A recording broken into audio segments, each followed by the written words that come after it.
అసలు కంటే వడ్డీ ముద్దండి. మనలో కొంతమందికి వడ్డీ వ్యాపారులకైతే అందరికి కూడా.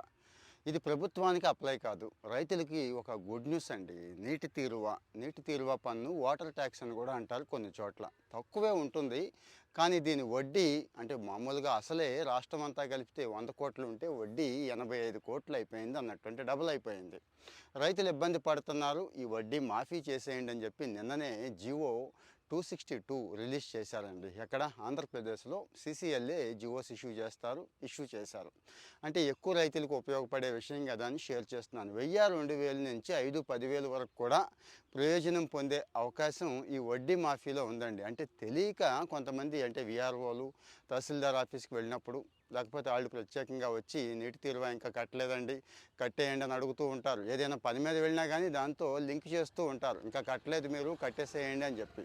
సో ఈ సమాచారం వాళ్ళకి చూపించండి. జియో రిలీజ్ అయిందంట కదా అని చెప్పి. వాళ్ళకి తెలియదు పాపం. 1988లో నీటి తీరువా కట్టాలని చెప్పి ఒక జియో రిలీజ్ చేశారు. అదే కంటిన్యూ అవుతోంది. అప్పటి నుంచి ఎంత వడ్డీ వేయాలి ఏంటి అనేది కూడా లెక్కేస్తారు.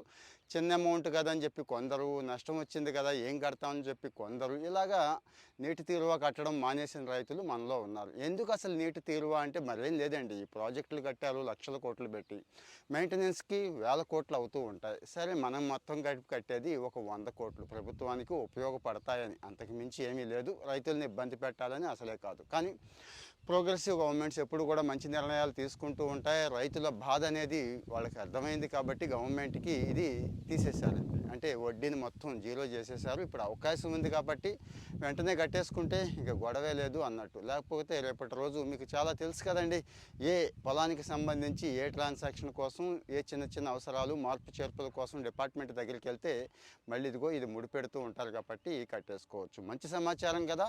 అంటే తక్కువ అమౌంట్ అయినా కానీ ఎక్కువ మంది రైతులకు ఉపయోగపడుతుందని చెప్పి షేర్ చేస్తున్నాను.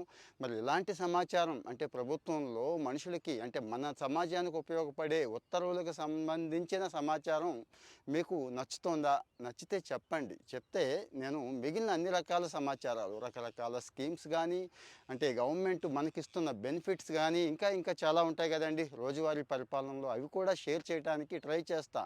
ఎందుకంటే కాస్త ఎఫెక్టివ్గా మీకు అర్థమయ్యేలా చెప్తాను అనేది నా ఉద్దేశం. ఇంకా లెంగ్తీ వీడియోలు కొన్ని టాపిక్స్ మీద చేస్తున్నాను. బయోలో యూట్యూబ్ ఛానల్ ఉంది, అక్కడికి వెళ్ళి చూడండి. అలాగే కొంతమంది ఈ మధ్య వీడియోలు చేయట్లేదు ఏంటండి అని అడుగుతున్నారు కామెంట్లో. లైక్ చేయడం మర్చిపోయినట్టున్నారు, కాస్త లైక్ చేయండి. ఇక ఫాలో అయితే అన్ని వీడియోలు వస్తూనే ఉంటాయి. మంచి సమాచారం కదా మంది, అనవసరమైన కంటెంట్ ఏమీ ఉండదండి. మరి మన వాళ్ళకు కూడా షేర్ చేయండి. Thank you.